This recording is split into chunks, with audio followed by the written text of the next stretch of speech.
પ્રસિદ્ધિનો રસ્તો, સમર્પણનો રસ્તો પ્રસિદ્ધિથી પર છે. નદી એનું નામ પાડ્યા વિના વહી છે.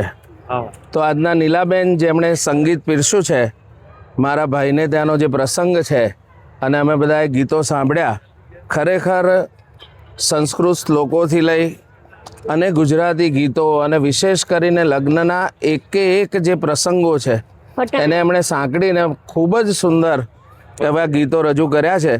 તો નીલાબેનને અમે અહીંયાથી જતા હતા ત્યારે જ એમને રોક્યા. ખાસ કરીને અમે આખું ફેમિલી જે છે એમને મળવા માગતા હતા અને વિનોદભાઈ એમને જે સાથ આપ્યો, સ્વાતિબેને જે સાથ આપ્યો, જે સાજિંદા ભાઈઓ જે છે એમણે પણ જે સંગીત ઉપર જે સાથ આપ્યો છે, ખરેખર બેનનું, નીલાબેનનું જે કામ છે એ ખરેખર ખૂબ સુંદર છે. અને સામાજિક જે આપણા પ્રસંગો છે એમાં જે વાતાવરણ બનવું જોઈએ, જે વાતાવરણ આપણે ચાહીએ છીએ, ખરેખર એમણે એવો માહોલ, એવું વાતાવરણ બનાવી આપ્યું. અને મારી પત્નીએ તરત પૂછ્યું કે આ ગીતો સાંભળીને તમને શું થયું? તો મેં કીધું પૂછતો નથી કેટલો પાગલ કેટલો પાગલ, આભમાં જો ને કેટલા વાદળ એટલો પાગલ. તો નીલાબેન અને સ્વાતિબેન અને વિનોદભાઈના જે ગીતો સાંભળીને ખરેખર અમે બધા પાગલ થઈ ગયા.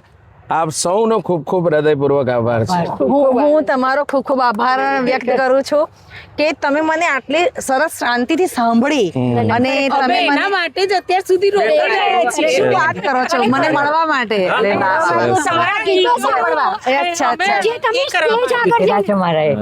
જો આ બાએ મને આશીર્વાદ આપ્યા છે. બહુ જ આગળ વધી સાહેબ. જો 6 વહુઓની સાસુ છું. જો વાહ ભાઈ વાહ. ભાણિયાની વહુ છે. અને વડીલોના આશીર્વાદથી બીજા મોટા એક આશીર્વાદ નથી. એક પણ આશીર્વાદ નથી.